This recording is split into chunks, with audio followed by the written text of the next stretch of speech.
Mais je souhaiterais dire quelques mots d'introduction sur l'association que nous sommes en train de lancer. C'est aujourd'hui en quelque sorte un baptême et je voudrais me présenter comme l'un des parrains. Il s'agit d'art sacré.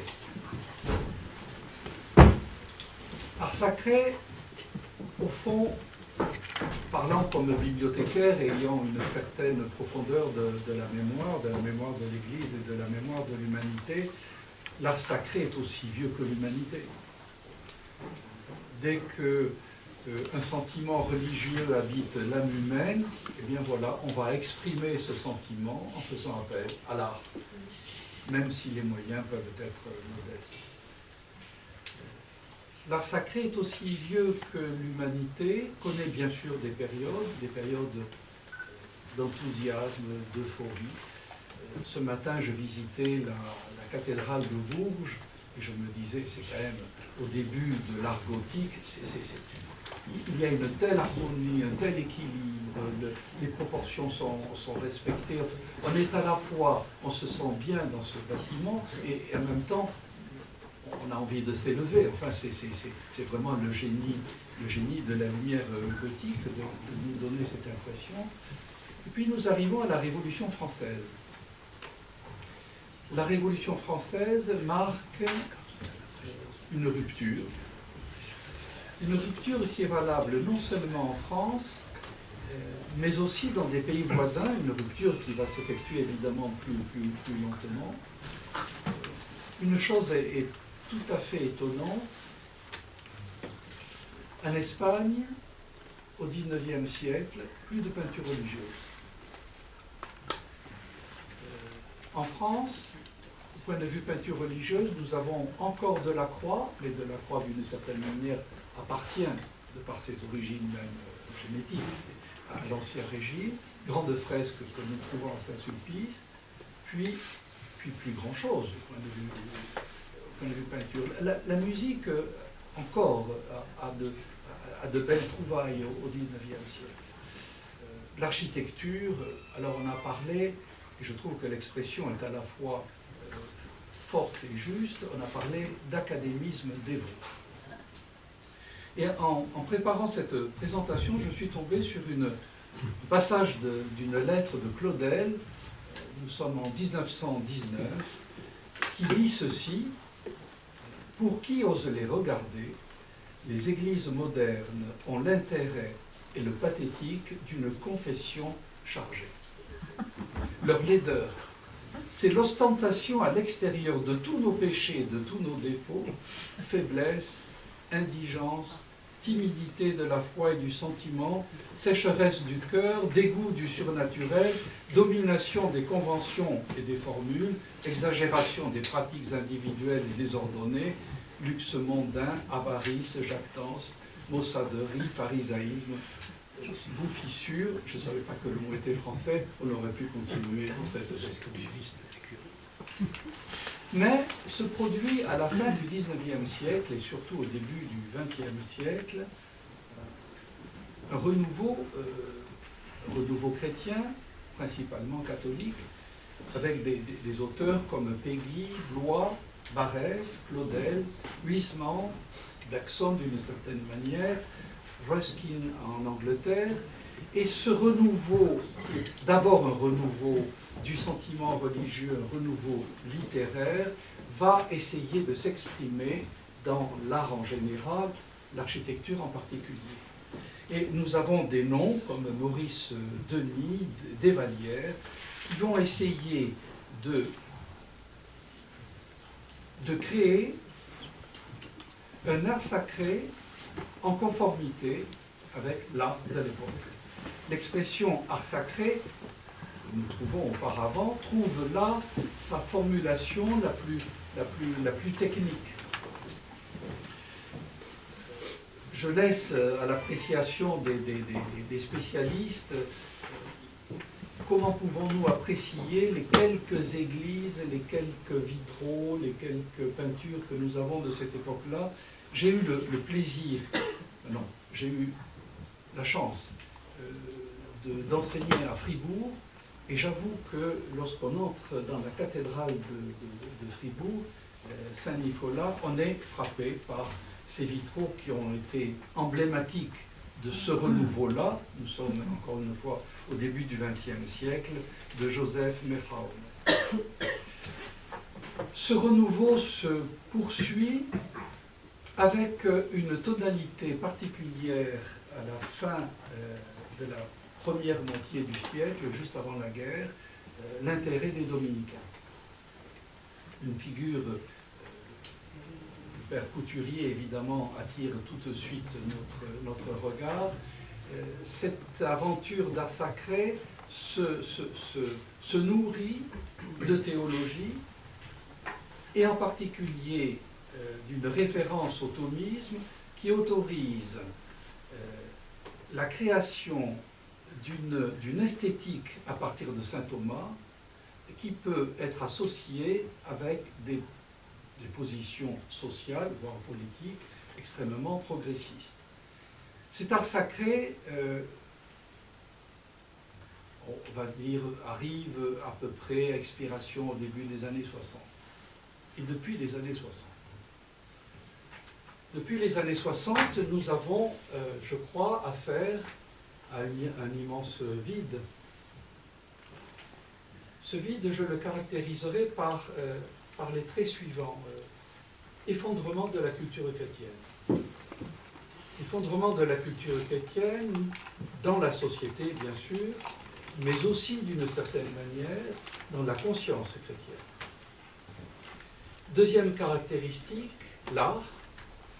Est-ce que l'art tel que nous le percevons aujourd'hui, tel que nous le voyons aujourd'hui, peut encore donner sa chance, je ne dis pas au surnaturel, mais à la transcendance? Est-ce qu'il n'y a pas le deuil de la transcendance dans l'art tel que nous le connaissons aujourd'hui? Troisième caractéristique,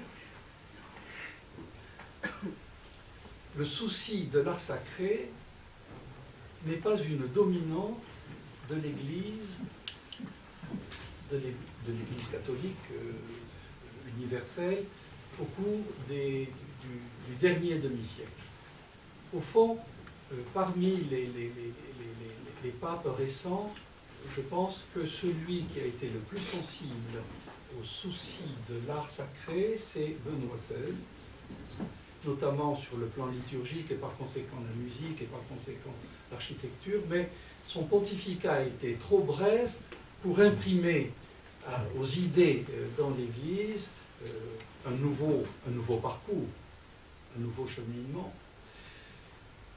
Et c'est devant ces trois observations que nous nous sommes dit, mais est-ce que nous pourrions faire quelque chose? D'où est née l'idée de l'association que nous allons vous présenter maintenant. Association dont le titre peut apparaître à la fois emblématique et problématique. J'aurais aimé ajouter après le 2 un point d'interrogation. Car il n'est pas question avec les modestes moyens, enfin les modestes, c'est encore trop peu, les pauvres moyens qui sont les nôtres, il n'est pas question de reprendre à frais nouveaux l'extraordinaire aventure qu'a représenté l'art sacré à partir de 1919 et jusqu'à l'après-guerre. Mais nous voudrions, dans notre association, réaliser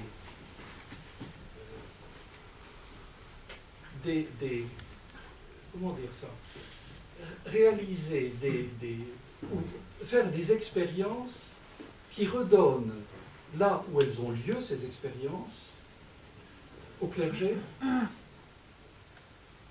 au peuple de Dieu, à l'ensemble de la société, qui redonnent le goût de l'art sacré.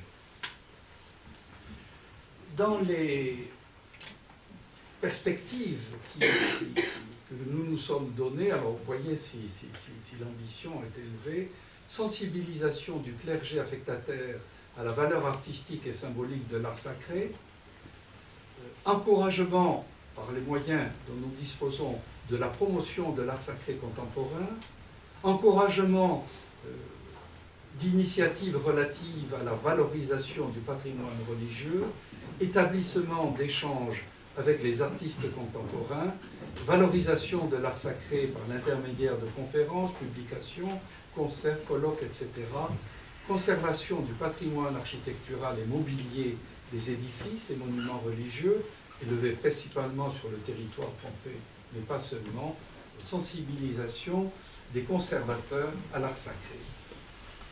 Je résume tout ceci en 2 propositions. Nous souhaiterions, quand c'est possible, intervenir pour la conservation du patrimoine religieux, de l'art sacré, et nous souhaiterions en même temps retrouver un chemin commun, qui n'est pas seulement le chemin faisant dans le livre auquel vous faisiez référence, mais un chemin commun entre l'Église et les artistes, comme ce fut le cas pendant plus d'un millénaire. Je vous remercie beaucoup. Je laisse peut-être à M. Gaffio ou Père Lemoine le soin de présenter l'association elle-même et peut-être ses premiers projets. Et puis il a aussi le mobilier liturgique de Fuji à la cathédrale de Chine. Oui, alors moi j'ai ma grosse Fuji, mais vous voyez, c'est un très bon artiste, mais il n'y en a pas beaucoup. Mais non, c'est peut-être des initiatives privées, c'est isolé, donc c'est difficile de créer un style d'art sacré comme il y a eu dans le passé. On va commencer modestement. Et bien, écoutez, c'est la même chose.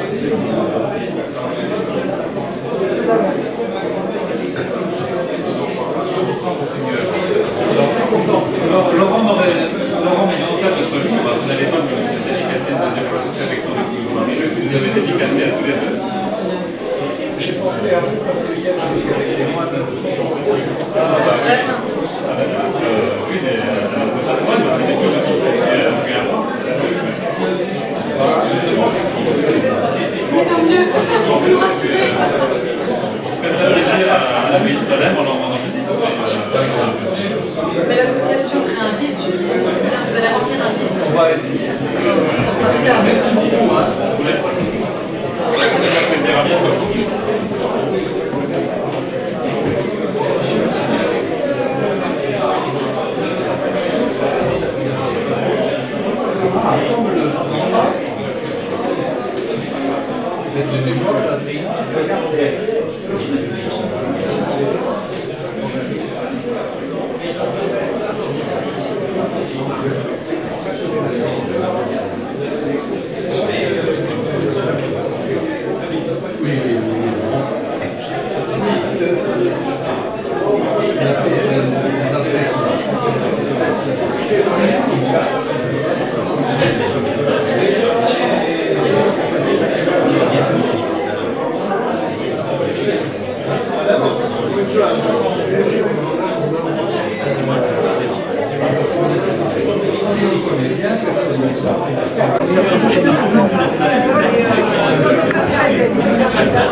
Dans l'Isère. Et à un moment, ça se trouvait qu'il arrive de vie dans la Drôme dès qu'il au XIIe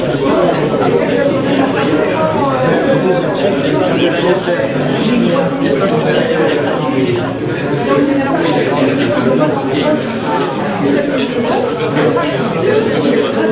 mais plusieurs fois, il n'y a aucune ascendance.